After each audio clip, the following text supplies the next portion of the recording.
Do what it do, baby. Zero that out real quick. All right, cool. All right, we gotta get through this real quick, man. Jesus, it has been a wild 3 days locked in the dungeon.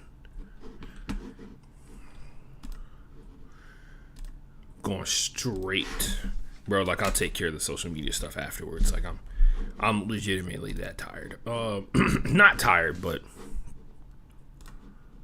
I've been working on this for so fucking long. Like, I've watched so much fucking football, man. Watched every single game. It is trying to go for 2 years in a row of watching every single game, and then also still having a life. The having a life part is the issue.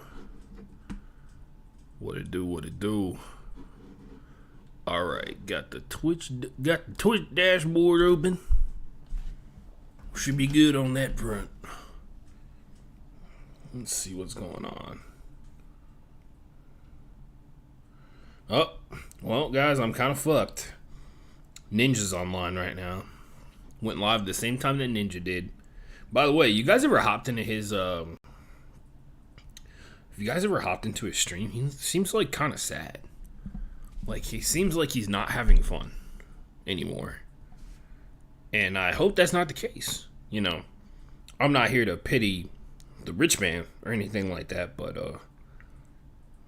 ooh, I fucked up the name of this episode.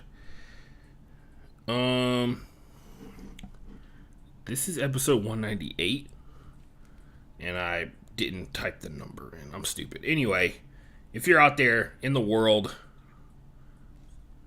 Ooh, my phone's about to die.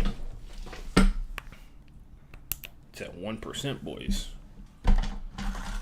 Alright, we got that going.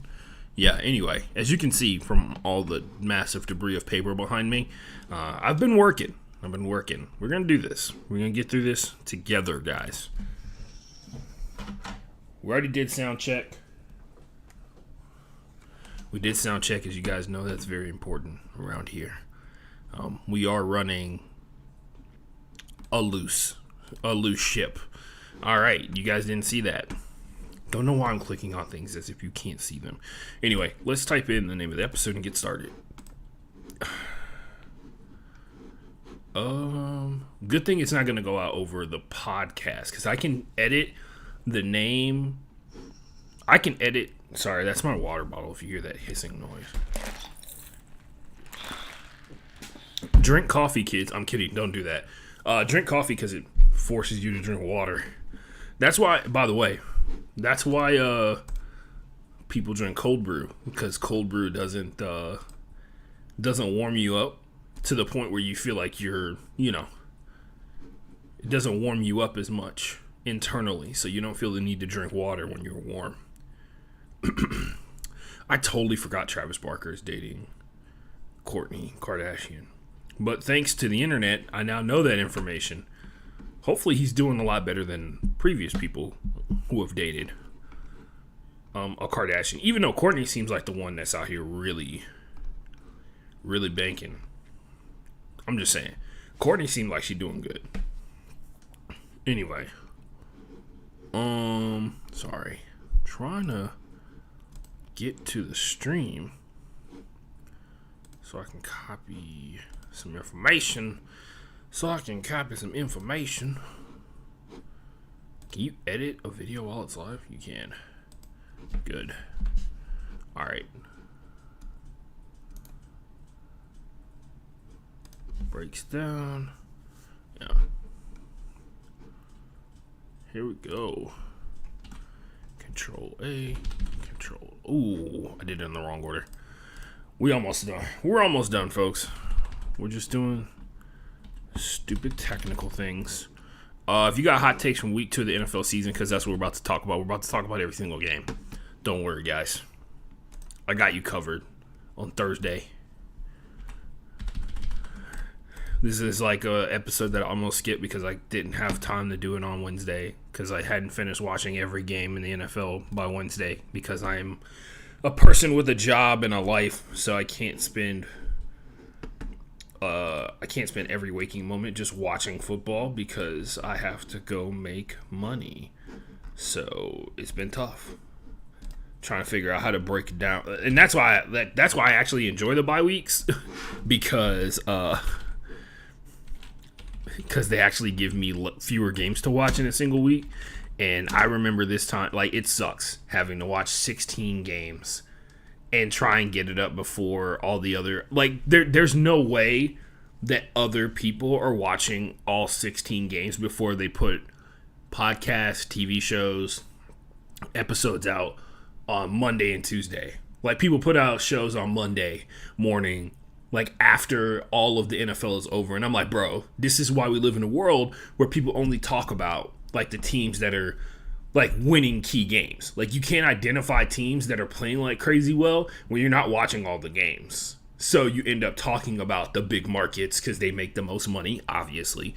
But if we had every single host, every single talent in football watching every single game, I feel like our conversations on TV and big platforms will be different. But guess what? We ain't got time for motherfuckers to be watching 16 games and waiting until Tuesday or Thursday, like this doofus right here, and then come out here and be like, all right, guys, we've got something to talk about. I've watched all the games. Now I have something to say, which is understandable because people love sports. You got to give the people what they want. You know what I mean? I'm just going to put Houston and Texas.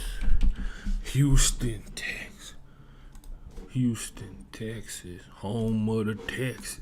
That song, like, went so fucking hard for, like, no literal reason. Also, it didn't. At some point, I need to get on that. I need to get on what YouTube is telling me that I need to fix. We got 1 subscriber. Look at that. 36 views. Look at that. We got 5. We're averaging 5 hours of watch time this month. People are checking out this show a little bit more. All right. Let me look at this stream real quick. Make sure nobody wrote in the comments. If you're on YouTube, you're on Twitch. I have both of them open, so you can comment there. And I think the chat box also is overlaid on every single scene that I've made, except, like, the nuke. And so if you write, it'll show up on screen. Except the stuff I obviously censored, but whatever. All right, let's do it. Let's do it, folks. Going live in 3, 2, 1.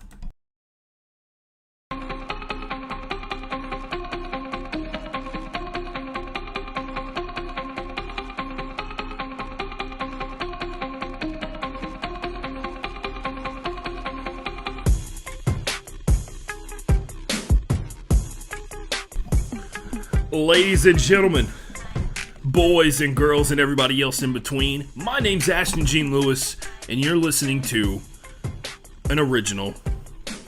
Not that anybody will want to duplicate it, but if they tried to, they couldn't. They would fail miserably.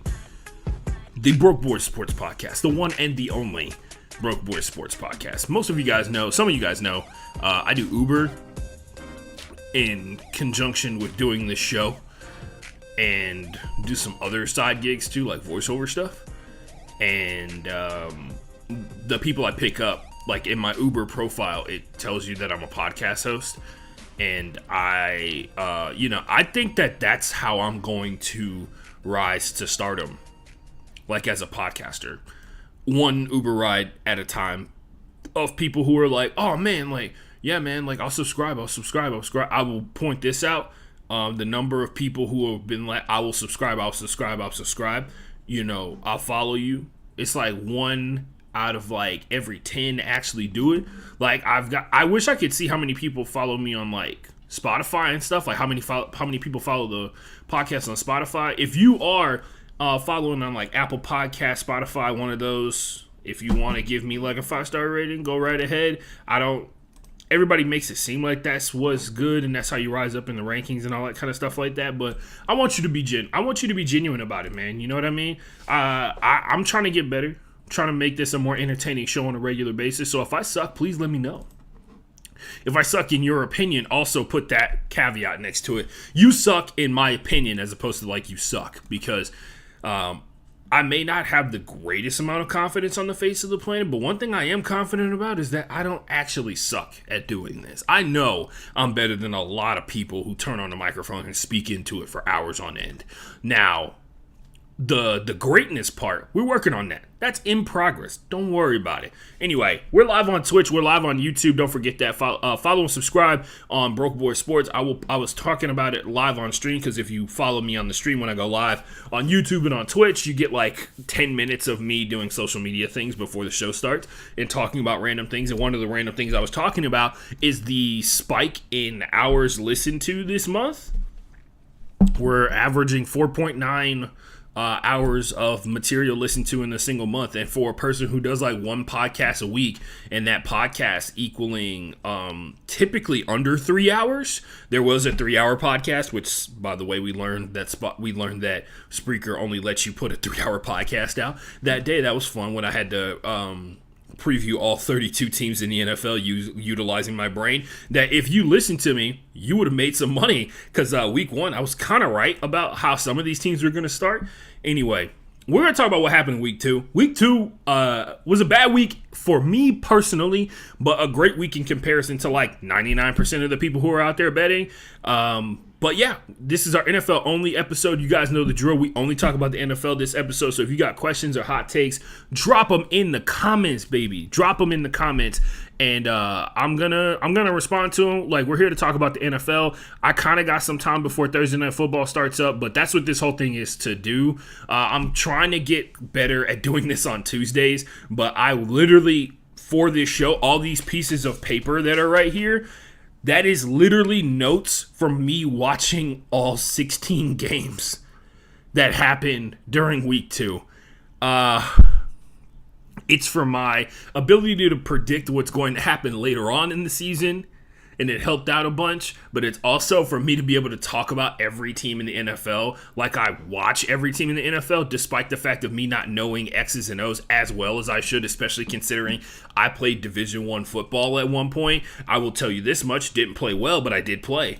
Also had no experience prior to playing Division I football with playing football. So that's the story for another day. Anyway, we got stuff to talk about. Don't forget to follow me all over social media on Twitter at FB_playbook. You can follow, I guess some of you guys have been following my personal account because it's at over 1,000, or it's at 1,000 followers at the Ashton J. That's why I just tweet about my life and personal things. At FB_playbook is a blend of me trying to be funny and me talking about sports on a regular basis. So if you like that part, that's the one that's the account that I had that has the most followers across like all social media. So that's like 4,000 plus that I have on that one. And you know, when I stopped covering high school sports, it kind of dropped off a lot. I was close to like 5,000 at one point, but hey, we're trying to get back to it. We're trying to get back on top of the game. I'm never going to be able to compete with a lot of these other sports reporters out here, but I'm going to try and be entertaining and have a lot of fun in the process. At Broke Boy Pod is the podcast for, like, it's the Twitter account for the podcast. So when if you want to put notifications on there, the only thing that gets tweeted out from there is TikToks that I make, or retweets of TikToks that I made that I put on my other 2 accounts, or the link to the show when it goes live if you want to listen to the audio for it. That's the only thing that gets tweeted out from there, to keep it simple and to make sure that there's a place that everybody can find it. Follow me on Instagram at TheAshtonForever. Follow me on Twitch at Broke Boy Sports. That's also the same name on YouTube as well. Shout out to the people who subscribed on YouTube. On Twitch, we gained 8 followers in the past month. That was pretty dope. Listen on Spotify, iHeartRadio, Apple Podcasts, Podchaser, Deezer, anywhere that you can get podcasts, this show pops up there. Now let's talk about something. Let's talk about something real quick. Let's bring in the huddle. All right, so last week we gave out predictions for week 2. I gave out predictions for week 2 against the spread, because I don't gamble. I would never do such a thing. I live in a state that's illegal in. So we gave out picks against the spread. We gave out straight up money line picks, straight up picks that I've been doing since I was like legitimately in high school. I haven't been gambling on them up until like I got older or whatever, but I used to just like pick who I thought was going to win games in the NFL. And at one point, my barber had some giant, like, it was technically a legal game that was going on where it's like basically everybody puts $50 in, and if you can get like 8 out of 10 games right, or whoever gets the most out of the NFL week correct on the sheet of games that you're picking from, like in terms of straight up winners, you win, like, I think it's like 60% of the money that's bet. Second place gets the rest, and third place gets what's left over after that. And for my barber, I won him like 3-4 weeks in a row because I had a near perfect week 2 weeks in a row. I haven't had a perfect week since I was like a sophomore in high school, straight up, and that was like dumb luck back in the day. But anyway, been picking for a long time, but straight up picks, all that stuff like that. We had two things happen. We had the spread. We went 8-8, which on ESPN. For the pick'em leagues that they have. One, I'm in first place in both of my leagues, the spread and the straight up picks. So for all you bums that thought you can compete with me, think again. I spend way too much time staring at this goddamn computer monitor to be beaten by a bunch of people who are just randomly picking logos. Anyway, spread and straight up, we went 8-8 in both.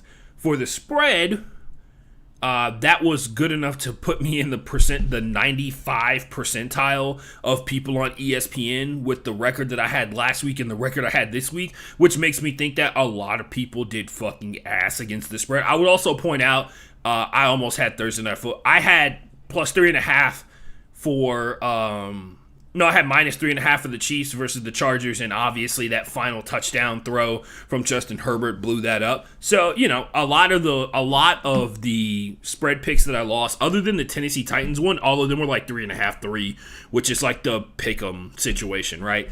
That's why they say if you think you're gonna, that was an example of if you think that the win is gonna happen, like that's who you're going to go with in the spread if it's like 3 or less, because minus 3 is how much you get for having home field advantage in the NFL.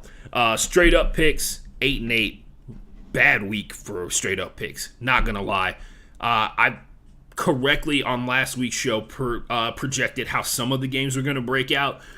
I did not correctly predict the lack of consistency from some of the teams from first to second half. So I was way more upset about going 8-8 in the straight up picks than I was excited about going 8-8 against the spread. But 8-8 last week was enough, combined with my week 1 scores, enough to get me within the 75 percentile of picks, which, by the way, going 5, I haven't had a losing week. I have like one losing week a year in terms of like straight up picks. Spread picks, I think I have like 2. But so going 500 is like super annoying. Anyway, fantasy update. You don't care about fantasy. There you go. There's your fantasy update for everything that I did. We move on to the next segment. This segment is called the Nuke. Now, the way I'll break it down, the way I'll explain it is the Nuke is an individual player that, because of their performance on Sunday, whatever day they played, it could have been Monday, it could have been Sunday Night Football, whatever. That player's performance basically eliminated any chance that you had of winning your fantasy matchup. Hold on a second here. Eliminated any chance that you had of ever having a shot in your fantasy matchup. They are like a nuclear warhead in a war. Regardless of how strong or how powerful your army is, if somebody drops a nuke on them, they all get vaporized. They all dust in the wind, if you will. And this is the kind of player that when they turn in their performance that they did last week, they won most teams their games. As a person who went up against the nuke, the guy had him on his bench, which is hilarious because double QB league, I think Tua should be starting. Single QB league, I totally understand that he's not. But the nuke, very obviously, is Tua Tagovailoa, and the only thing that I have to say is apologize. Apologize. You were wrong. No, I'm just kidding. But yeah, Tua had one amazing, stupendous, over-the-top, next-level game that put him in the same category of conversation with Dan Marino. Like somebody, I think it was Pardon My Take, and they were talking about like Tua is the first Dolphins quarterback to break a Dolphins record since Dan Marino did. And the 6 touchdowns that he threw, which of course we're going to talk about a little bit later on in the show, was next level. But as a person who has been a Tua believer for the last 2 years and has recognized all the things that are going around him affecting his ability to be successful, I was pumped for what happened on Sunday. I'm just super bummed that it came at the expense of Lamar Jackson turning in an MVP level performance in that game, because he was slinging that thing. It was a lot of quarterbacks this week slanging that thing. And the theme for this week, and I guess you could say this for every week in the NFL, but the difference between the first and the second half of games was this week's theme in the NFL. Because there's a lot of teams that look completely different from what they look like in the first and the second half. Oh man, look at that. We got ourselves another subscriber. Yorick Hunt 27. Shout out. Welcome to the Brook Boys. Yorick Hunt 27 on that one. I guess on the nuke it doesn't. The nuke doesn't have any. This scene that I have set up doesn't have any of the bells and whistles, so that it doesn't interfere with the actual graphic that's on the screen. Anyway, Tua Tagovailoa. This image is provided by StatMuse, by the way. It's the cartoon version of Tua. I appreciate it. But a guy who has had every single thing about him questioned, as opposed to everything around him questioned on a regular basis, finally getting that breakthrough game that shows that, one, at his height of his powers, the peak of his abilities, he can compete with the very best in the NFL, which is exactly what he did. Like, the Baltimore Ravens are a playoff team, and they're more than likely going to win the AFC North, especially considering what the AFC North looked like this week. I understand that it's week 2 out of 17. We have 15 weeks left before we decide who gets to go to the playoffs. But right now, the Ravens are looking like one of the best teams in the NFL. And yes, they did play the Jets in week 1, but that doesn't take away from what you can understand what this team is capable of. Anyway, Jets 1-1 on the season. Dolphins 2-0. What a time to be alive. Let's go to streaks, peaks, and ditches. A segment where we talk about like streaks that are going on in like the highest of the highs in terms of certain players doing certain things, and the lowest of the lows, aka the ditches that players and teams find themselves in. We only got 2 this week, and a streak and it's a ditch and a peak. My bad. So we got 0. Ditch. Tom Brady as a QB was shut out in the first half of a game for the 4th time this past Sunday versus the Saints. 3 of the 4 times that he's been shut out were against the Saints. And I don't know, and I get it, the Saints defense is truly like top 5 worthy, especially with the way they've been playing the first 2 games of the season. But they got something that nobody else has ever had on Tom Brady. Like, legitimately, think of a team that, other than the Miami Dolphins in Miami, specifically in Miami, what other team in the NFL has Tom Brady's number at this point in his life, really at any point in his life, like the Saints have Tom Brady's number right now, and really the Buccaneers' number right now? We'll talk about what happened in the game a little bit later on. It was wild to yet again witness what was clearly, despite what the score says, very clearly a massive struggle for the Buccaneers to be successful. There was another thing that happened that was a massive stat that I feel like nobody's really talking about, but I guess we'll get to that a little bit later on. Moving on, our peak. Since the start of last season, the Bills have 3 games with 40 points and 4 forced turnovers. So those are the turnovers that are good for the Bills. That's as many as the rest of the NFL combined together. Those 3 games where they've had 40 points and they've taken 4 possessions away from the opponent. That's crazy to think about, because that's pretty close to absolute. It's very much when you hear the song Domination. Dun, dun, dun, dun, dun, dun, dun, dun. That song, when you hear the Domination voice, that pretty much is what 40 points and 4 turnovers from the opponent sounds like. Yeah, that's actually insane to think about, like in the grand scheme of things. Anyway, that was streaks and peaks. I only did 2 this week because honestly we got a lot of stuff to talk about. So let's get to it. Let's get it popping. Let's talk about a little football. Let's talk about a little foosball. All right. Hold on a second here. we're skipping a lot of frames, and I have no idea why. So I'm going to try and fix something real quick because I have a strange feeling I know exactly what the fucking problem is. My bitrate is all over the place. Anyway, we're good. All right, that should probably fix it. We just fixed it. Especially considering every word that I say from here on out is going to be massively important, and I need you to listen very closely. We have 4 categories. We have 4, right? Yeah, so it's 3. My bad. It was 4 last week. It's 3 this week because I forgot to copy over the other one. It's cool. All the games fit into the 3 categories, not the 4th one. We have Snooze Fest, so this is all the week 2 games, and we have them divided up into different categories, right? So we have Snooze Fest, which is obvious, right? Like, that's the one where, like, oh, man, like, it is a bummer that I had to watch this football on purpose and did not know it was bad until, like, way too late in the situation. So that's a thing. That happens sometimes, right? We also have the other category of Heartbreakers, which is the games that were like crazy close and it felt like somebody had their heart ripped out. That Heartbreakers category is going to probably skyrocket as time goes on because there are going to be games from teams that are coming off the rails, and they are going to have one of those soul-crushing games where they had absolutely no chance from the jump, or they came so close to breaking a losing streak, and then nothing happened. That's a real thing. That's a real situation for a lot of teams in the NFL on a regular basis. One of those being the Colts, but we'll talk about them a little bit later.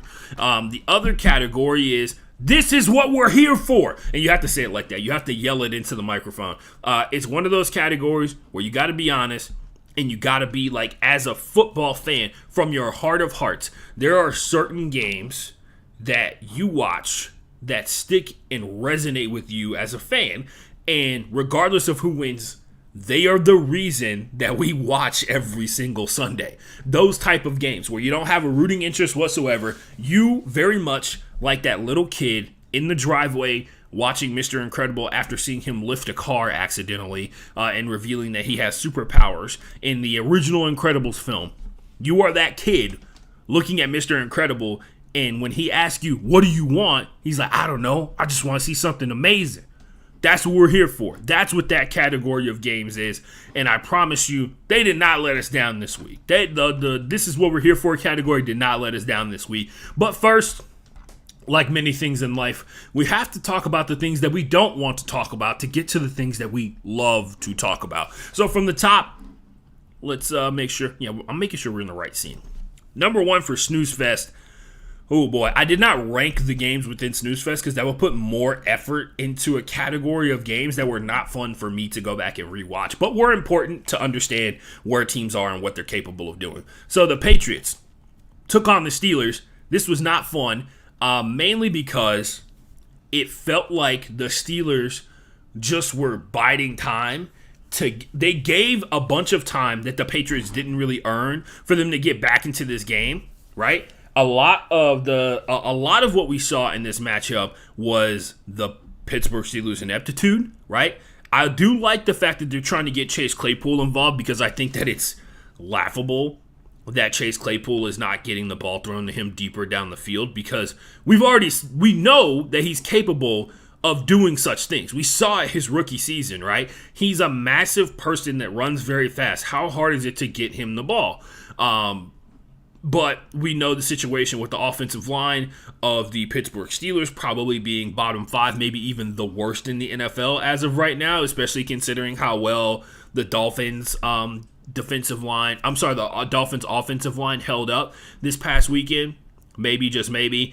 Just to think about that there are so many things wrong with the Steelers, but the number one thing is 100% their offensive line situation. So the Patriots, like I said before, it felt like the Steelers had many opportunities, especially considering how well they played defense throughout the course of this game, to really drive it home that they could win it.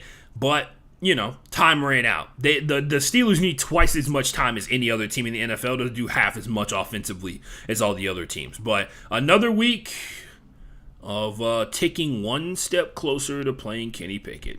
Let's be for real. Like, this is like there has to be a chart where you're just like, are we one step closer to Kenny Pickett or are we one step further away? And the last 2 weeks have been 2 marks in the one step closer category, because there were people, I think the Pittsburgh Steelers got booed in this game, which is not surprising because that's how it goes. There was a lot of teams that actually got booed this week. For instance, like the Giants, they got booed. That happened at like halftime when they did something stupid, which was, you know what, we'll get to it when we get to it, because guess what, we're going to talk about it a little bit later. But yeah, this is a game like somehow, despite the score is as boring as this game was. And that's all I really say. Damian Harris did his job. Najee Harris is starting to get locked up like he did last year because people are keying in on him immediately, like they were last year like they were towards the end of the season last year. Because every week that passes by, fewer and fewer. Every week that passes by, Mitchell Trubisky doesn't make some crazy pass down the field, Najee Harris's life gets more difficult. We'll say somehow in the course of a game where they only pass the ball 33 times, Steelers' offensive line still gave up 3 sacks. So, yeah, it was brutal. Does not help that an offense like the Pittsburgh Steelers turns the ball over as well. You can't really struggle on offense and then give possessions away to the other team. Both of these teams did not look great. This is a really good opportunity for the Patriots to get a win over another AFC team that could potentially help them out when they're maybe in contention for a wild card spot later on down the season. Because if they continue on the pace that they're on right now, which you can make an argument that they may get better in the course of the season. The Steelers, it will be difficult for me to see the Steelers getting better despite all the offensive talent that they have, because it definitely comes off like some of the time their offensive play calling is really conservative. And then for the Patriots, same thing. Like there's like confusion in some way, shape, or form as to how consistent their offense is going to go deep down the field. There were very few big plays in this one, and that's one thing that I've seen the last 2 weeks.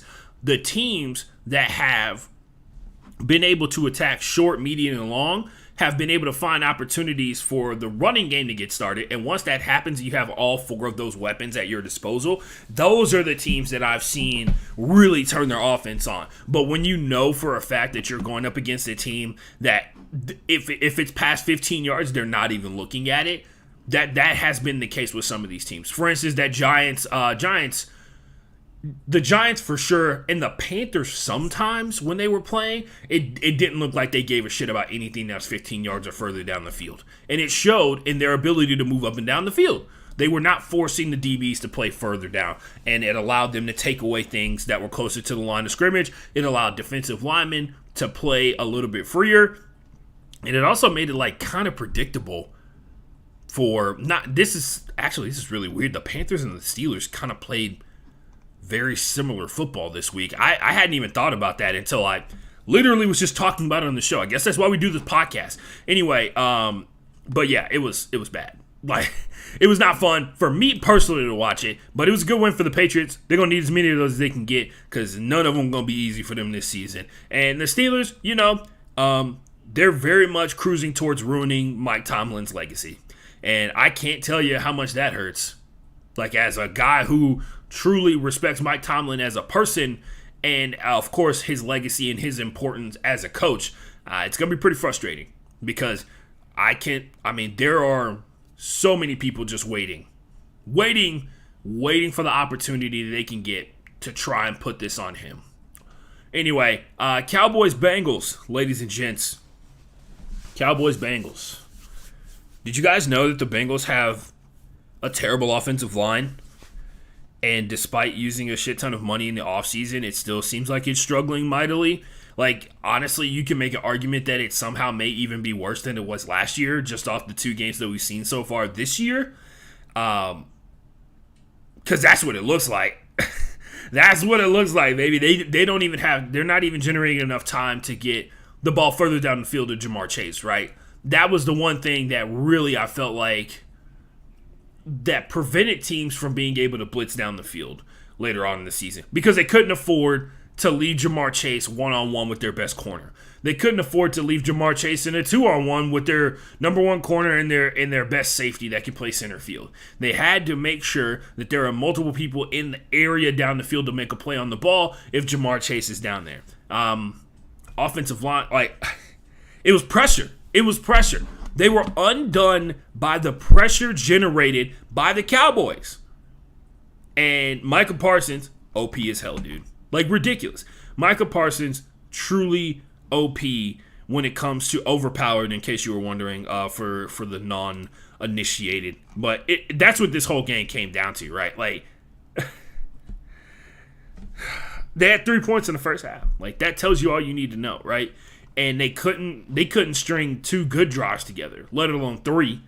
And despite scoring almost all of their points in the second half, outside of 3 points, they looked nothing like they did last year. Which, by the way, you as a football fan should never expect a team to look exactly like they did from year to year. Even teams that maintain their excellence at offense continue to metamorphosis into other versions of the same original offense that killed him, right? Like, Kyle Shanahan is not running the exact same offense he was 5 years ago, bro.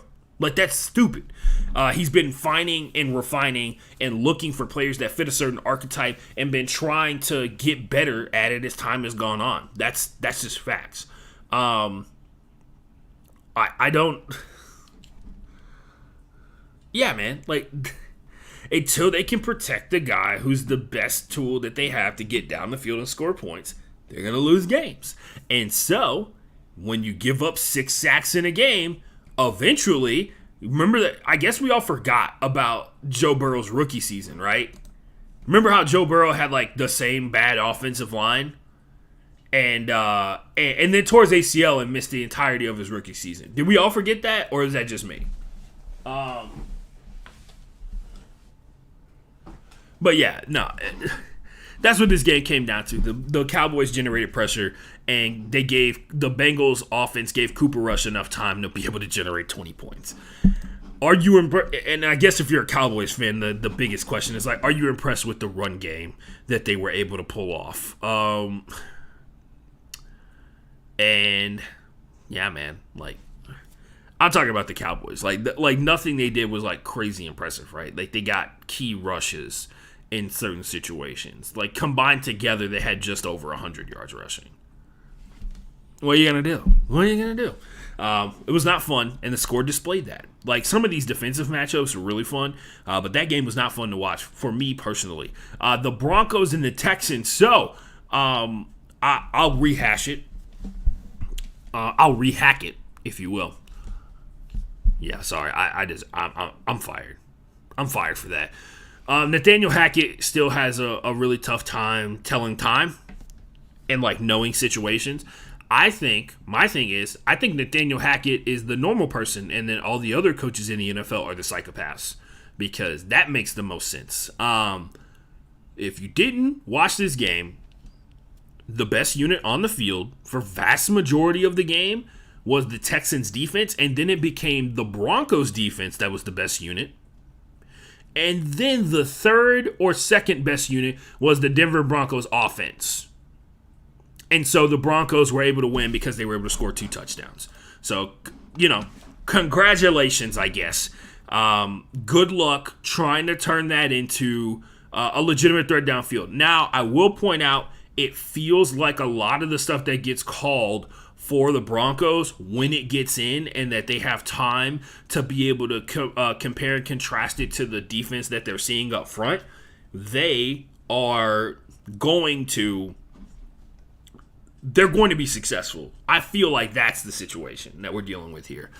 I will also point out, a lot of people that don't watch the Texans on a regular basis are probably, more than likely, going to be like, oh, you sucked against the Texans, so you suck forever. But the fact of the matter is, the Texans defense, like, to start this season, there is one glaring problem that they have, and it is the ability to defend the run. They've gone up against Jonathan Taylor and Javonte Williams, two of the bigger names in the running back world for this season. Javonte Williams blew up last year, kind of blowing up this year a little bit more. He's still living up to the hype. Jonathan Taylor obviously blew up last year, right? Led the league in rushing, and he was the catalyst to get the offense going to lead that game, to lead that massive comeback to get the tie for the Colts, which, by the way, you tell me what's more embarrassing, what happened to the Colts week 1 or what happened to the Colts week 2. We'll talk about what happened to them in week 2. But yeah, that was kind of what this came down to. The Texans' inability to stop the run in general allowed the Broncos to be able to convert a bunch of first downs, and it kept their offense on the field a ton, and eventually they were able to work their way through this. I will point out they also took 3 points. The Broncos themselves took 3 points possibly off the board because of a delay of game penalty that knocked them out of field goal range at a very key time in a game that only had 1 touchdown, by the way. So you got, sometimes you got to get every point that you can possibly get, and taking yourself out of field goal range because you couldn't get a call in enough time is not going to be acceptable in clutch moments throughout the course of the season. So, but yeah, overall, really pumped about the Texans defense. Davis Mills, another turnover-free week, ladies and gentlemen. We should count our blessings on that one if you're a Texans fan. But yeah, the rush game, not there for the Texans, so it's making their offense one-dimensional, which could be good if you watch the Texans and you know how good Nico Hollins is. Maybe, just maybe, that breakout game is just around the corner.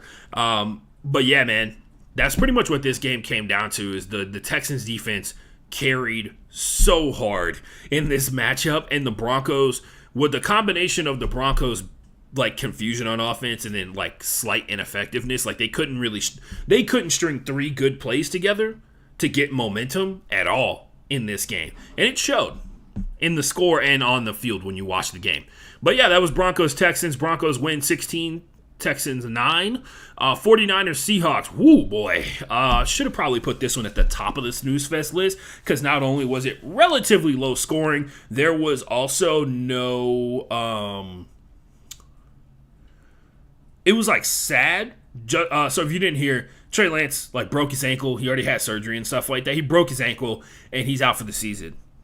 Jimmy G is back, which for some 49ers fans, based off the way they're talking, they think it's Super Bowl again. You know what I mean? We talked about this during the preseason, right? Where the expectation is Super Bowl, and they just need Trey Lance to be just slightly better than Jimmy Garoppolo. That happens. Also, RIP to all the media members who keep confusing Trey Lance and Justin Fields, who look nothing alike. Anyway, heard that happen 4 times. Yep. Anyway, speaking of Bears, the key thing you take out of this one, the Seahawks couldn't run the ball, so it made them one-dimensional. Geno Smith cannot carry an offense by himself, which is far outside of the realm of expectation for a quarterback. And let's be for real, they almost got shut out in this one. Yeah, I mean, obviously they only scored 1 touchdown, but they were, they looked like they were stuck in quicksand for the vast majority of this game. And it took, all right, I'll say it. I'll say it, since nobody else will. In my mind, the Seahawks did get shut out. To me, they were, in my heart, they did get shut out by the 49ers, because the only touchdown they scored was off of a blocked field goal. So, yeah. In my heart of hearts, shut out. Shut out. Jimmy Garoppolo being back means that the 49ers probably, one of those few situations, when Jake Locker was the starting QB for the Tennessee Titans and Matt Hasselbeck was the backup QB.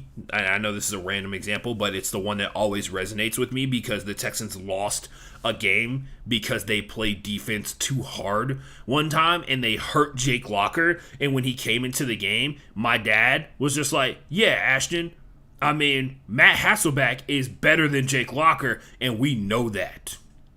So they got better after the injury, which is like a real thing because like you when you make a decision to have a young quarterback on your team, you're actively investing in their ability to get better further down the line and eventually surpass the person that is the backup to them, right? Like that's a real thing.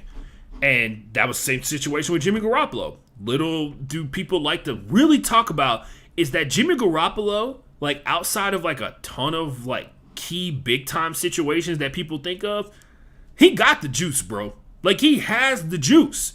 And people's whole deal with him is like, oh, he's Jimmy Garoppolo, and like I was told that he sucks, so I'm gonna just keep saying the same thing over and over again.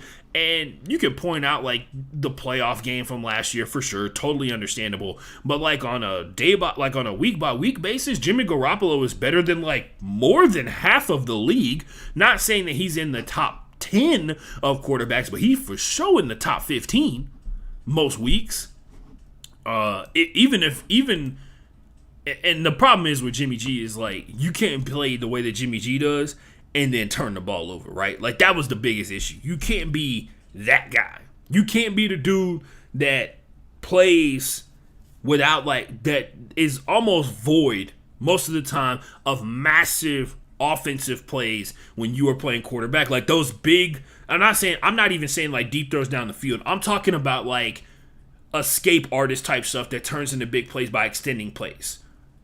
When you don't have any of that in your game, you can't have the other end of the spectrum, which is the negative plays that go with it, like turnovers, right? Basically, you can't be Jimmy G and play like Carson Wentz does more often than not, where turnovers are a part of your game some days, right? That's what people's biggest beef is, and they just don't want to phrase it like that. They just want to say he sucks, which is not true.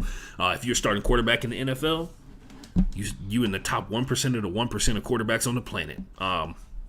Anyway, yeah, that's pretty much it, man. Like they couldn't run the ball, and then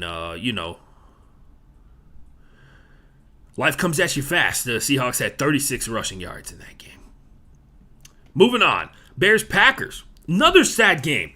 Bears coming off that huge win in the monsoon in Chicago.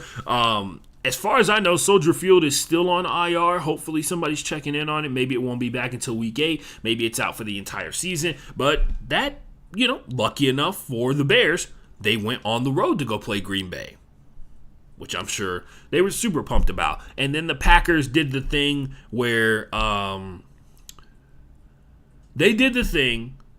they have overall more talent, despite that talent level probably not in the wide receiver position not being great. Every other position, like offensive line, really good.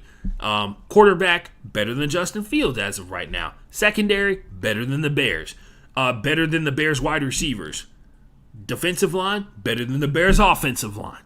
And they did the thing where they were like, we can win our one-on-one matchups, and so we don't need to send other people. We don't need to use formations to help fill the gaps that certain parts of the defense can't cover, because we have enough players with enough range to be able to cover all over the place. The case in point being this huge interception in Jair Alexander had like a ridiculous interception where Justin Fields looked like he kind of threw it slightly behind his receiver, but in the course of from the ball coming out of his hand and the ball being released and getting to the receiver, Jair Alexander, I think, covered 15 yards in like a couple of strides and was able to jump in front of the wide receiver who was trying to body catch and turn upfield and intercept it. Like that was first of all, that was the nail in the coffin in this game, but it was a lot of situations like that where because the threats at the wide receiver position were easily covered up by the zone that the secondary for the Green Bay Packers was running deeper down the field. They were limited to things that were like 15 yards and under. And those were even more limited because that takes time for routes to develop. Time is something that Justin Fields didn't have versus the Green Bay Packers defensive line, and it spiraled out of control. Now the Bears defense didn't help at all by giving up 27 points in the course of this game, but nonetheless, that was what we kind of all expected in this matchup because the Chicago Bears are a team that a lot of people tend to believe doesn't have enough NFL caliber talent on the roster to be able to compete this year, right? Like, they're supposed to suck this year, and this was one of those moments where they get reminded, hey man, y'all had a really good week 1, but you don't have enough consistency in your game on both sides of the ball to be successful at this level, especially against a veteran quarterback like Aaron Rodgers. Moving on, because that's the thing. Oh, by the way, for the vast majority of this game, it was just an Aaron Jones highlight reel. So shout out to the legend for being back. By the way, all you A.J. Dillon guys, life's tough. Anyway, this is a game that I spent way too much time watching. Giants-Panthers. Giants win 19-16. You could have skipped the first half of this game. The Giants' special teams and defense generated 2 turnovers, one of those being on the opening kickoff of this game, and became an instant turnover. Robbie Anderson fumbled on a simple, I want to say it was like a screen. He basically, whatever. It was a screen. We're going to call it that. The Giants offense, off those 2 turnovers, by the way, they were in Carolina territory when they happened. They got 6 points out of them, which means they basically didn't move as an offense once they got the turnovers because they were still really long field goals. That was the kind of the story of this game. Multiple 50-plus yard field goals. Tons of fun for everybody, I'm sure. At the end of the first quarter, Baker Mayfield was 3 for 5 for 8 yards. Does that sound like something you wanted to watch? Both of these teams were heavily invested in establishing the motherfucking run. They were all about getting Saquon as many runs as possible. They were all about getting CMC as many runs as possible. The Panthers went out there and telegraphed that thing. And it's a good setup for play action stuff because that actually did help. Baker Mayfield got his ball. I think he got 3 balls swatted away at the line of scrimmage in the course of this game. One I distinctly remember because it was on 3rd down and he just threw it up and the defensive tackle saw it and his arm is longer than the release point of Baker Mayfield, and he was maybe 5 yards away, and the ball's arc was so low that a defensive tackle, who I would imagine is 6'3", I want to say it was Derrick Brown, I think Derrick Brown's 6'5". He just by the way, shout out Derrick Brown, my dude that I talked about a lot last year. Still doing this thing. He was killing it in this game. Had his hand up, blocked it very easily. Very easily. But the one thing that the Panthers seemingly were utilizing to counter that is setting up the run using CMC. A lot of the times it was plugged up and shut down, and the setup allowed for the play action to work. When Baker Mayfield rolled out for naked stuff, he was able to throw the ball deeper down the field. Pretty much they had one. By the way, oh man, Shi Smith, remember that name because he was the most closest but no cigar type of guy the entirety of this game. He dropped 2 touchdowns in this game. Straight up. He had a terrible day.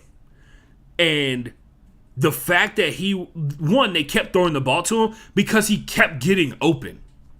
He kept killing his defensive backs. But every time he would have the ball coming towards him, there was one time they had a play action rollout to the right-hand side. Shi Smith beats his defensive back, and I think there was a coverage bust from the Giants too because their safety had dropped down to where their corner who was bailing to cover Shi Smith was at. But Shi was gone. He's faster than them. Baker throws the ball. It kind of goes directly over the center of his helmet. So he turns around and tries to face the ball to bring it in.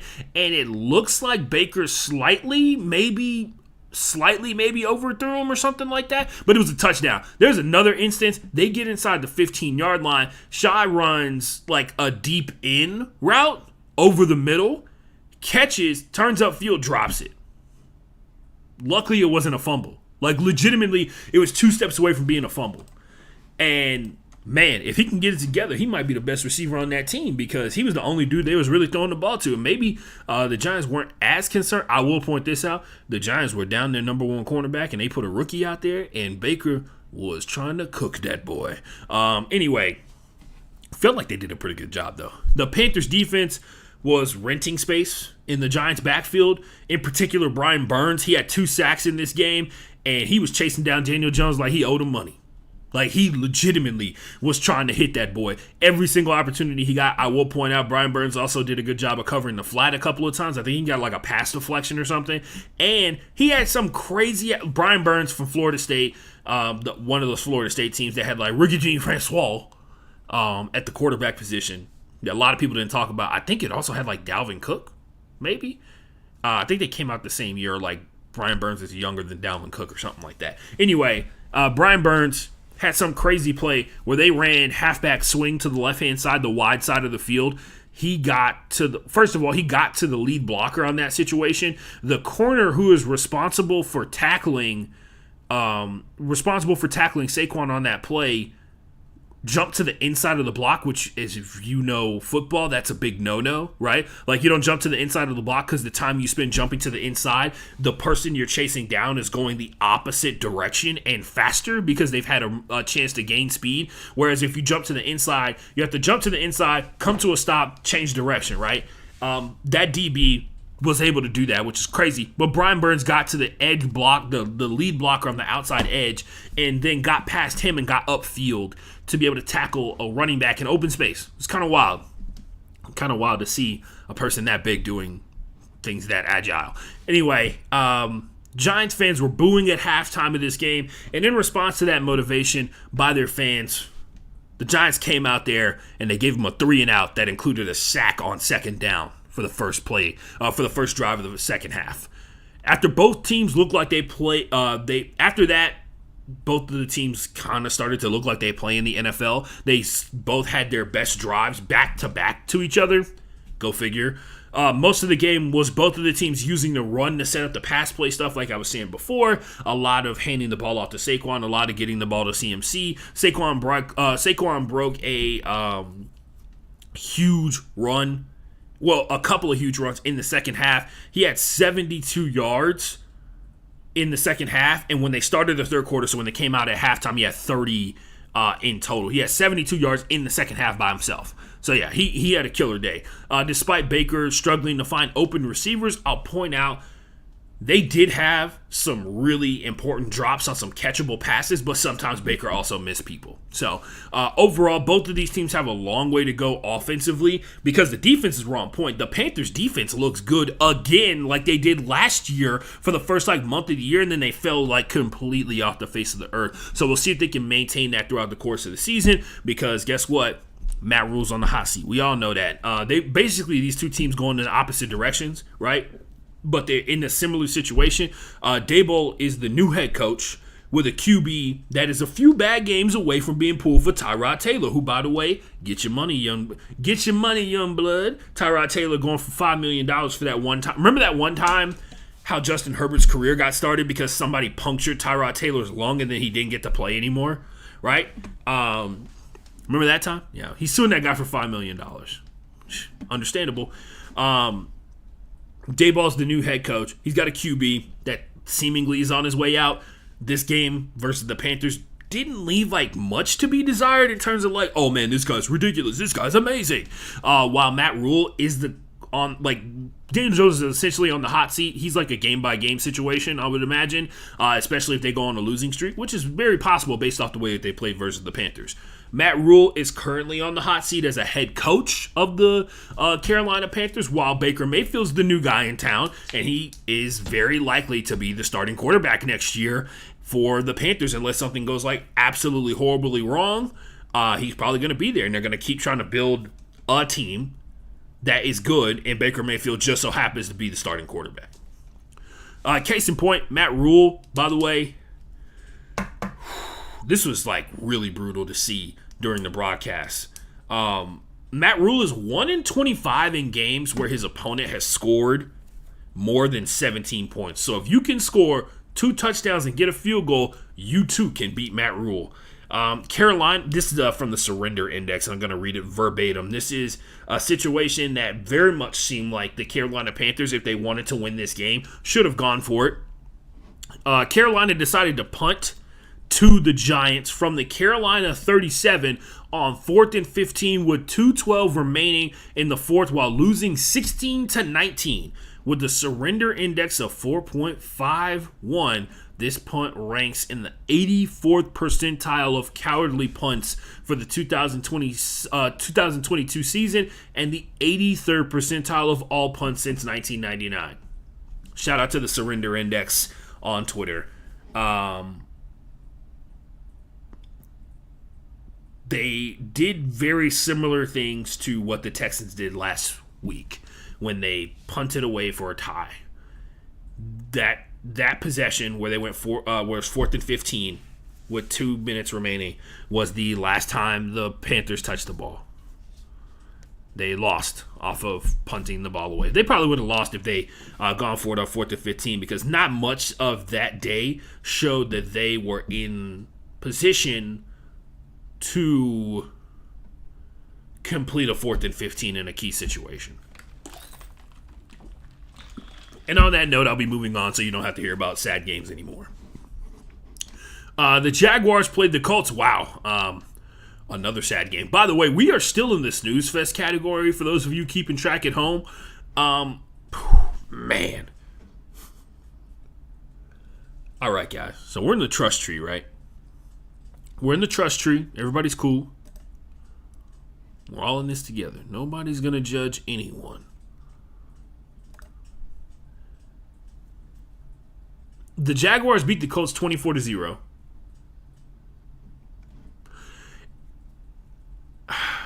And the Jaguars might be the best team in the AFC South.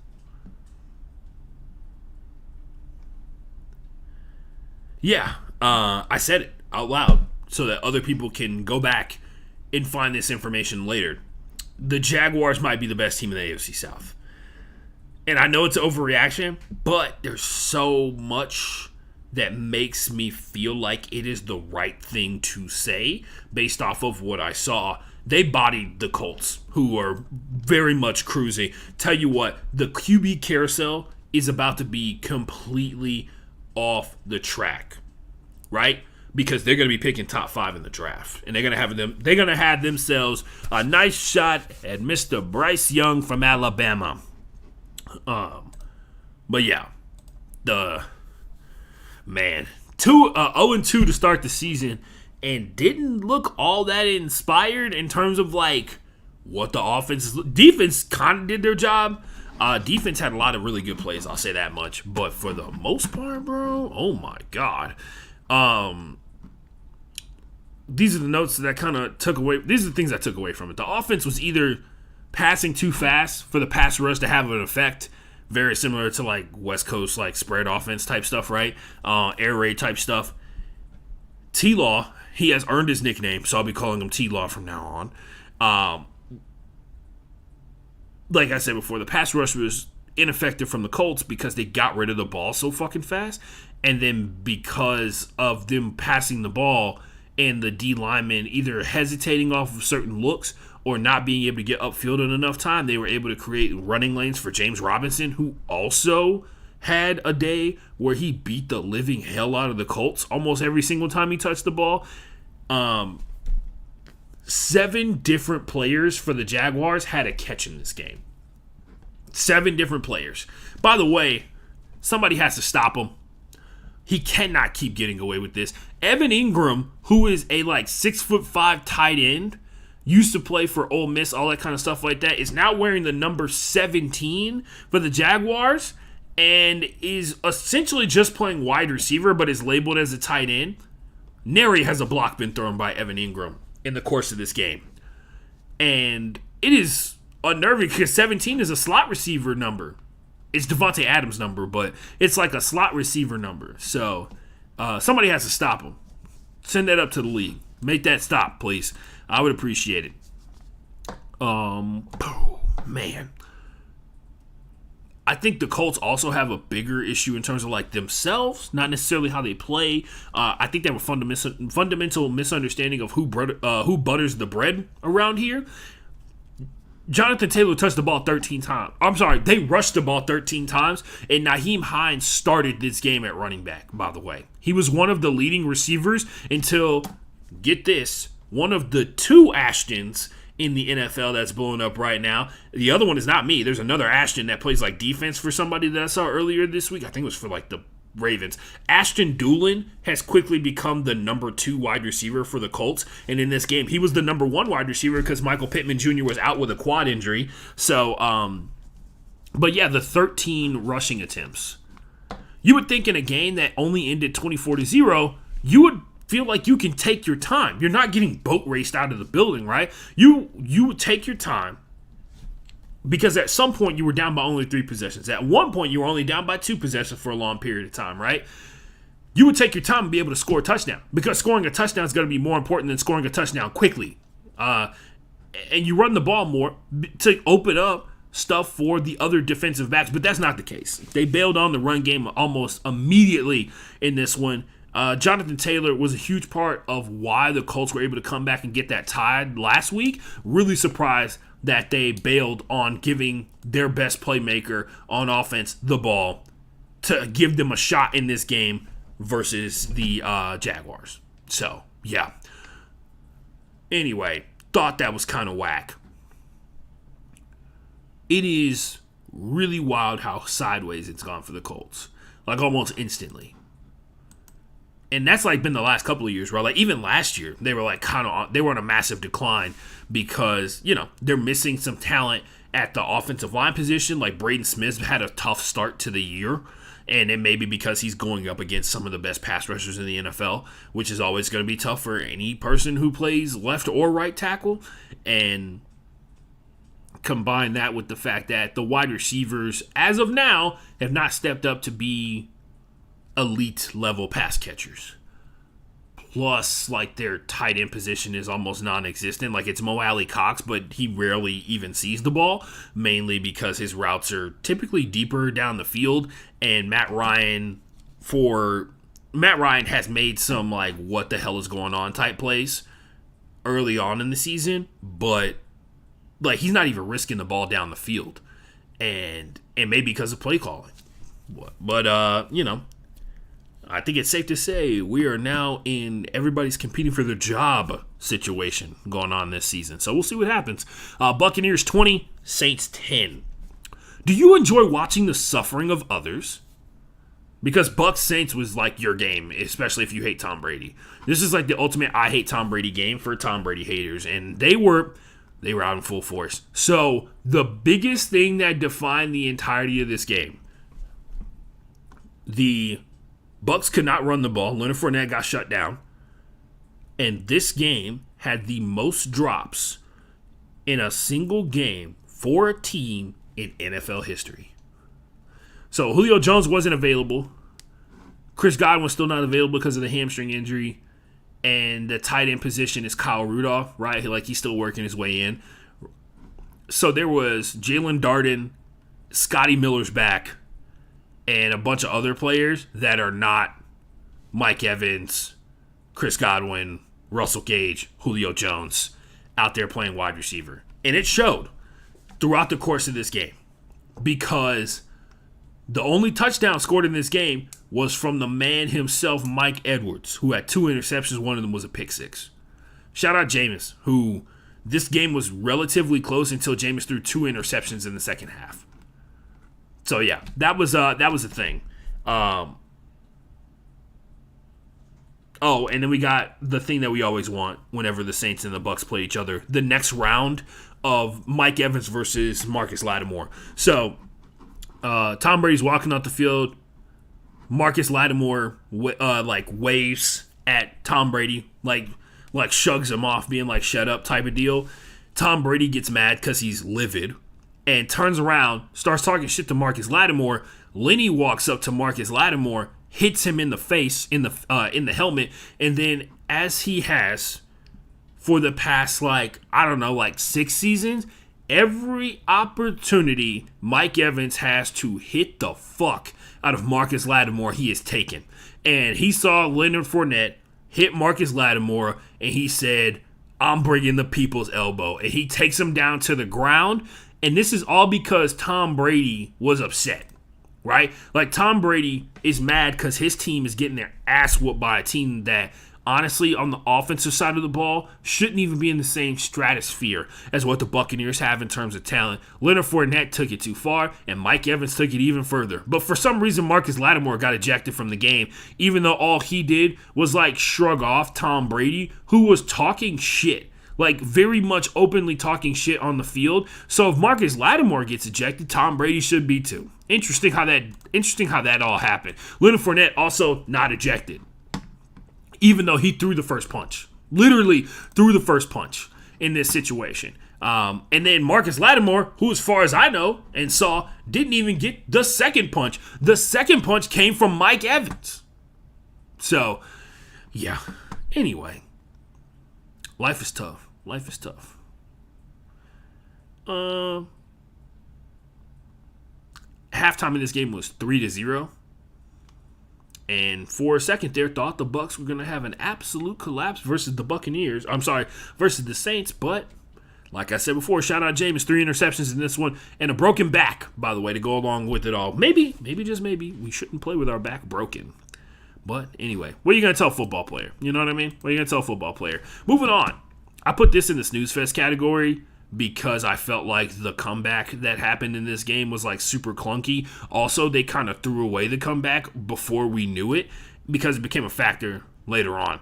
The Lions beat the Commanders 36-27. And like I said before, the comeback from the Commanders was so clunky that there's no way that you could have actually enjoyed it, right? They took okay. I'll just read the bad things that happened, right? Jared Goff was out there slinging that thing. Amon-Ra St. Brown had his coming out party versus Washington. DeAndre Swift was killing. What was that? Hopefully that wasn't important. DeAndre Swift was killing Washington in the course of this game because of his ability to do that thing where when his legs move, everybody else's legs are moving, but they're somehow getting further and further away from DeAndre Swift. So it's weird. But yeah, there was a lot of times where the Lions looked like they were one of the best offenses in the NFL versus Washington, which kind of adds up with what happened versus Jacksonville, but doesn't add up as to how Washington beat Jacksonville. Anyway, the Lions defense, the defensive line in particular, was chasing Carson Wentz like they were a bunch of Eagles fans, and they were just mad that he was back in Philadelphia. Which, by the way, good luck in Philly next week, Carson. I'm sure it's going to be a ton of fun. Those Eagles fans are probably going to remember all the sweet, sweet memories that you gave them. But yeah, overall, this is how it really came down.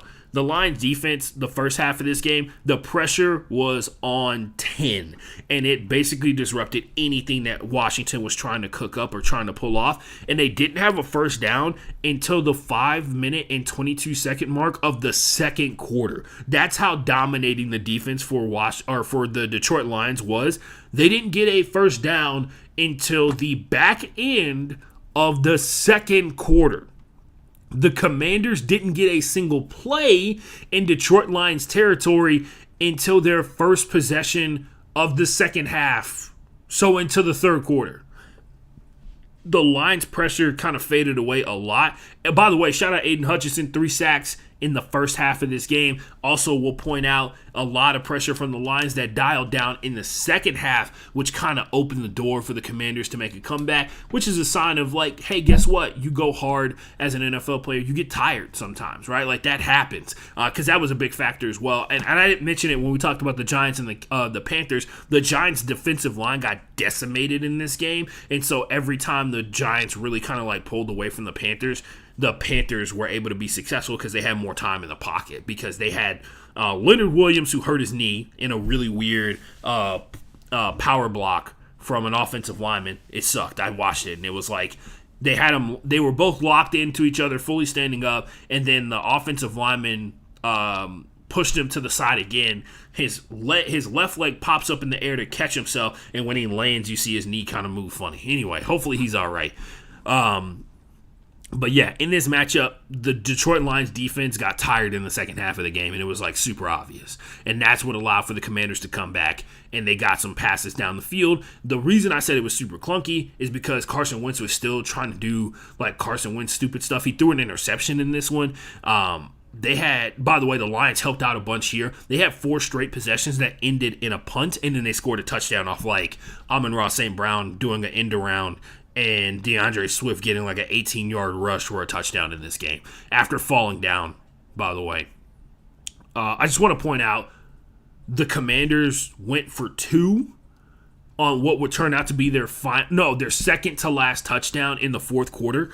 They went for 2, did not get it, and everybody was kind of like, hey, why are y'all going for 2? Because if you kicked the PAT, the lead would have been 7 points, or it would have been 6 points instead of 7, but now it's 8 points because you went for 2. Later on, they would score what would turn out to be their last touchdown of the game and then miss the PAT.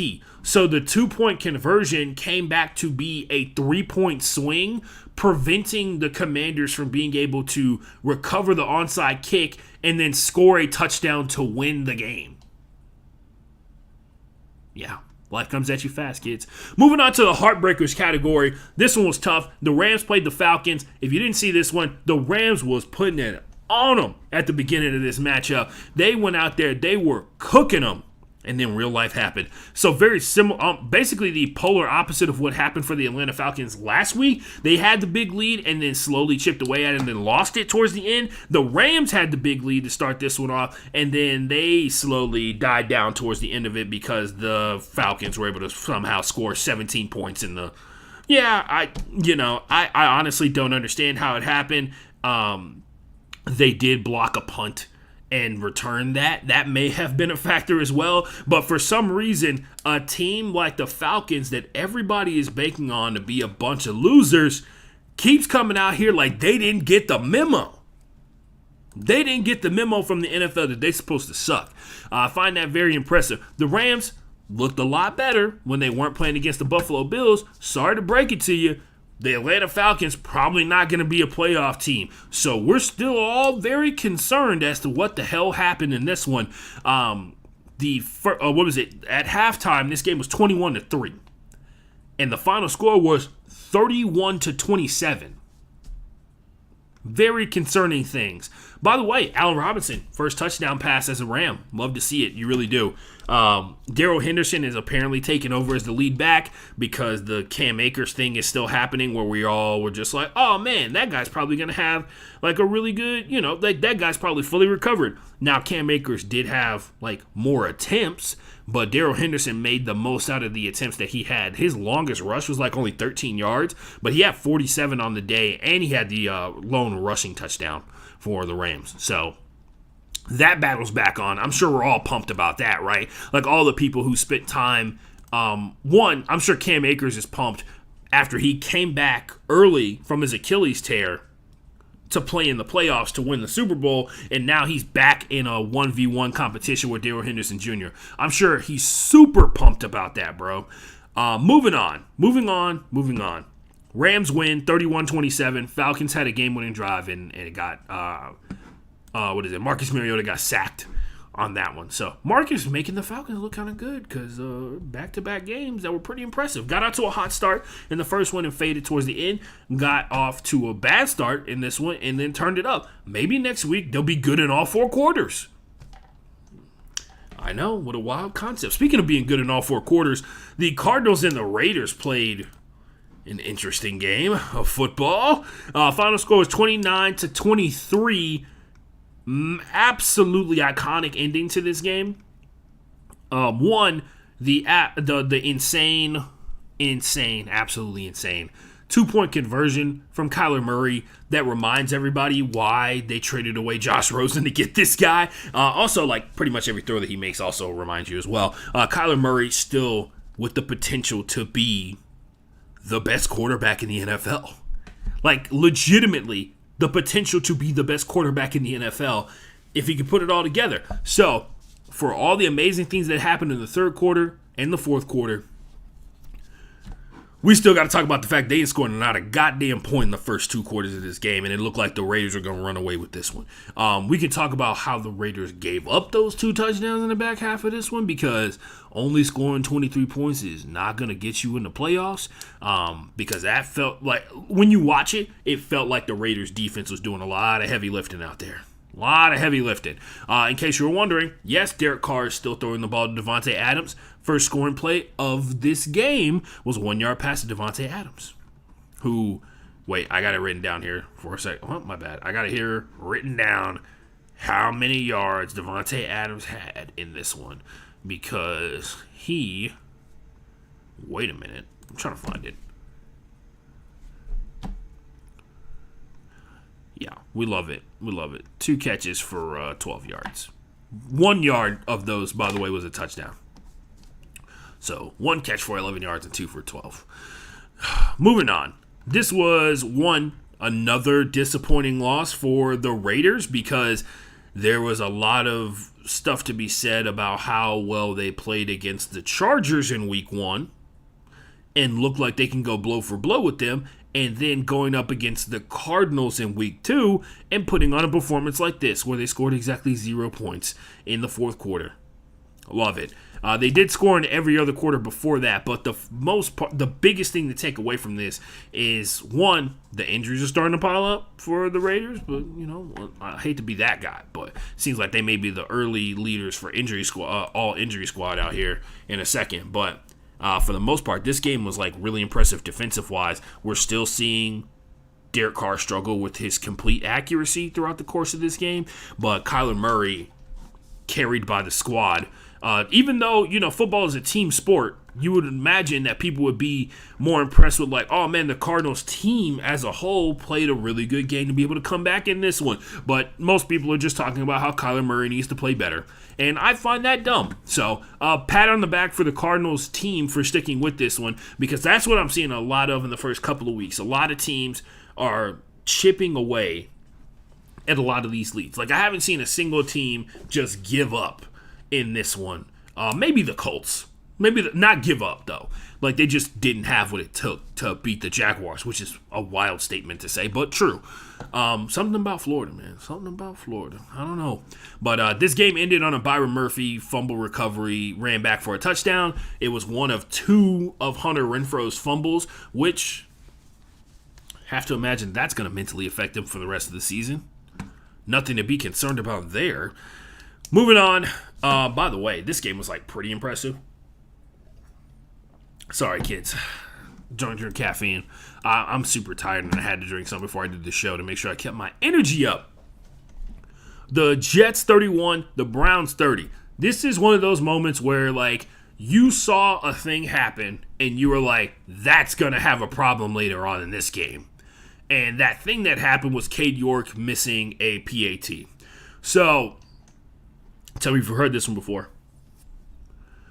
A missed PAT comes back to be the only thing that prevents a team from being able to win a game. Not to say that it would have won them the game, but it would have kept the Browns in this one. Because when the Jets got on their game-winning drive, led by Joe Flacco. By the way, is Joe Flacco elite? Do we need to talk about that? Is he? I think he is. I'm kidding.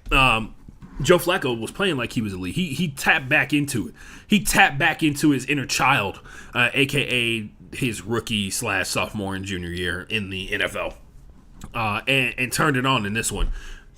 Little concerning about the Browns secondary. They got cooked pretty heavily in this one. A lot of it was quick read stuff from Joe Flacco.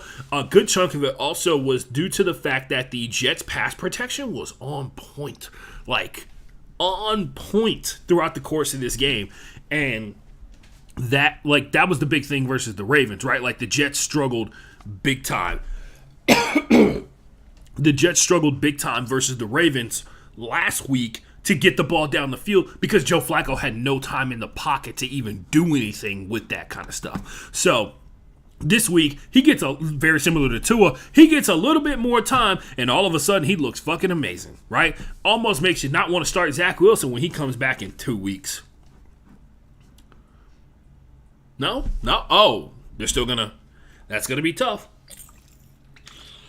because Joe Flacco is now 1-1 as a starter for the Jets. Now we got to start asking ourselves a serious question here. What are we here for? What are we here for as a franchise? We here to develop Zach Wilson. We're here to win these games, baby. Anyway, by the way, battle of the backups, absolutely amazing. Jacoby Brissett threw multiple stiff arms in this game, and then breaking out of tackles, threw the ball down the field for deep completions. Just want to point that out. He threw what would have been an absolute dime to Donovan Peoples-Jones, who slightly bobbled it when it touched his hands. Understandable, because Jacoby threw it over the shoulder of Sauce Gardner so well. There's no way that as a wide receiver you would have thought the ball could have got there. Donovan catches it out of bounds, but very impressively does make first contact with it. It bobbles a little bit, and they called it a touchdown initially because of how good the throw and his catch was towards the end of it. But he bobbled it when as he was going down to the ground. They called the touchdown no good. That was Jacoby Brissett got the juice. He still has it, man. I like to see it. The Jets defense was out there hitting. They were banging against pretty much everybody except Nick Chubb, who finished with 3 touchdowns in this game. That was pretty much what it was. Like, Nick Chubb was the super effective part of the offense in this one, but Jacoby Brissett went out there. He made a couple of really good throws when he had an opportunity. It felt like he really looked like a starting quarterback. It also felt like Jacoby had complete command of what was going on because they were able to go hurry up and move faster down the field. And on top of that, there was one of these touchdowns they threw. He instantaneously recognized what the look was going to be, and that he knew the safety was going to drop down and try and cover a crossing route. And he threw it so fast to the receiver, he almost dropped it in the back of the end zone. On the other hand, Joe Flacco looked the same way. Joe Flacco looked like he had done this once or twice before. Who would have thought? He went out there, he slung that thing around the yard a little bit, and that was without a crazy effective run game, by the way, because the Browns had a really effective running game to go along with Jacoby Brissett being able to move the ball up and down the field. But Breece Hall had a couple of good runs, Michael Carter had a couple of good runs in this one, but to say that Joe Flacco carried the Jets to this win because he used a lot. He got Elijah Mitchell and Garrett Wilson involved very early on in this one. Zach Conklin looked pretty good at the tight end position when he was called upon. There were a couple of really weird drops. They were in there was a couple of 2-minute drives that the Jets have, and the receivers caught the ball, turned around before they secured it, and tried to take off. They dropped it as they were trying to turn up the field, and it was they were first downs. They were first downs. They would have kept the drive going without having to worry about the first down situations. But yeah, it was a couple of those that went on. Other than that, man, Jets look like they know a thing or two about playing football a little bit. 324. By the way, only got sacked twice in this game. The pressure numbers, who knows, right? It felt like the pressure was way less than it was in week 1, which obviously paid big dividends in this matchup, because if the only thing that really matters to stop Joe Flacco from being successful is his ability to avoid pressure, it's going to be a long season for a lot of people. Facts. That's just how it's going to be. Each one of the teams had 1 turnover in this game. That happens, right? But for the most part, the Jets only had 93 rushing yards. That was the impressive part. They had 20 carries for 93 rushing yards. They're splitting time between Michael Carter and Breece Hall. Breece Hall had a better showing than he did in week 1 overall. He had one huge run to start it off and looked good throughout the course of it. But yeah, this game was actually a lot of fun, and it came down to the Jets' final drive. They scored a touchdown to kick the PAT, and because of Cade York missing a PAT earlier in the game from the Browns, the Jets win off of a PAT, which is a lot of fun to watch. I enjoyed it myself. So let's get to it. There was a Game of the Year candidate that happened in week 2, and I'm dead serious about this. The Dolphins versus the Ravens, final score 42-38, Game of the Year. Tua finally emerges in this game. Lamar Jackson shows that he is somehow elite even in the course of losing this game. The QB who threw 2 interceptions in this game won this game. Lamar Jackson has now rushed for more 100-yard games than any quarterback ever in the history of the NFL. And he even had a career-long rush in this game for 79 yards, where he outran Xavier Howard at one point, by the way, and he still lost this game. Marcus Williams had 2 interceptions and should have had 3, but he dropped it, and the Ravens still lost this game. The Ravens had what can only be described as a soul crusher of a drive that was 18 plays for 11 minutes, and they covered 80 yards. And they still lost this game mainly because that drive ended in a turnover on downs. They fumbled the snap. The opening play of this game was a 100-yard touchdown return by Devin Duvernay. Rashad Bateman had a career high in receiving yards, and the Ravens still lost this game. Go back and watch this game. Tua is threading the ball in the Ravens defense, set up the run. He abused the middle of the field. The Dolphins offense kept blasting away until the second half in this one because they were down early. They were down bad at one point during this matchup. 28-7 was the biggest lead that the Ravens were able to pull off versus the Dolphins before they began their comeback and won this one.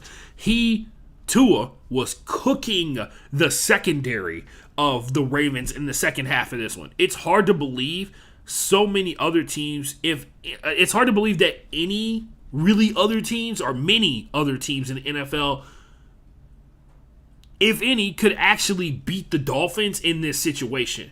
They gassed the Ravens defense because they kept going downfield, even though the Ravens were in excellent coverage positions. The 2 interceptions that he threw were from trying to weave it between 2 or 3 defenders. There were other times that he did it perfectly, and this one was like this ball is slightly to the left or slightly to the right, or the receiver bobbled it slightly as it was coming in, and it popped the ball up in the air and it got intercepted. Everything else was breaking down the Ravens secondary to tear it apart. And the Dolphins look like a playoff team. It's week two, but they look like a playoff team. Because if that is the highest that you can go, that is more than enough to win any game in the NFL. And it looks like they finally, and it's week 2 or whatever, that if you have to imagine that that's what their offense truly is supposed to look like. Despite the fact that the Jalen Waddle and Tyreek Hill had a ton of cramping situations, you have to imagine that's what their offense is supposed to look like. And it might be something that the NFL is just not ready for as of right now. Only time will tell. So that was the "this is what we're here for" category. And we had 2 other games that happened. And they were on Monday night. And honestly, the Titans got beat so bad by the Bills, it was in the snooze fest category, and I forgot to put it up there. The Vikings played the Eagles, and this was very much in the snooze fest category for me as well. The Eagles showed and looked like the team that we all thought they could be the last couple of years. Jalen Hurts is finally emerging as a true dual-threat quarterback in the NFL, even though he's been a dual threat at every single level. I love every single second that Jalen Hurts remains the starting quarterback for the Philadelphia Eagles, because guess what? He got a lot on the line. He's riding the line, right? Because there's the side of, if he doesn't play well, guess what? They're getting rid of him. If he doesn't play well, they got... Sorry. Nose is running, which is the universal sign for I need to hurry up and finish this show so I can move on. They got a lot riding on Jalen Hurts being successful. But they also got Gardner Minshew. And they also got draft picks coming up here pretty soon. They also have draft capital to trade away. They have players to trade away to be able to go and get big-time free agents.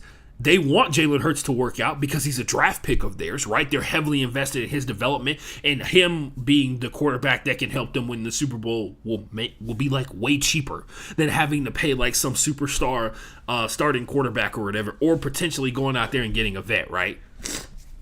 The biggest thing that this game took away, one, it was like a blueprint on how to get rid of Justin Jefferson, how to erase Justin Jefferson from a game. Not that many players have not that many teams have the secondary that the Eagles do, but if you're one of the teams that does have a secondary like the Eagles do, the Eagles showed an understanding of what the Vikings do situationally, right? Like, they get rid of Justin Jefferson at certain points. They didn't double team him for the entirety of the game. They double team him at key points of the game to make sure that Kirk Cousins had to find somebody else other than Justin Jefferson to beat them.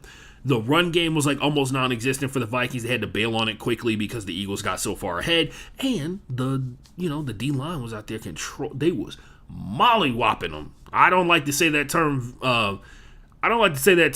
all that often, but it is one way to describe the violence that I witnessed on Monday Night Football, and mollywopped is a good one. It's a very cute way to describe how violently brutal they beat down the offensive line of the Vikings. So, yeah, that's all I got on this one, ladies and gentlemen. That's all I got for week 2. We are 2 hours away from Thursday Night Football. Thank you to everybody who checked out the show. For you and the viewers at home, thank you so much. I appreciate it. I don't know why I just pointed off I pointed at the computer screen when I should have pointed. I pointed at the computer screen when I should have pointed at my webcam because I know that you're looking at my webcam. By the way, if you want to see me on the webcam, check me out on YouTube and on Twitch at Broke Boy Sports. Other than that, man, wash your hands, wash your ass, do good, as one legendary Mr. Feeney would say, and peace out.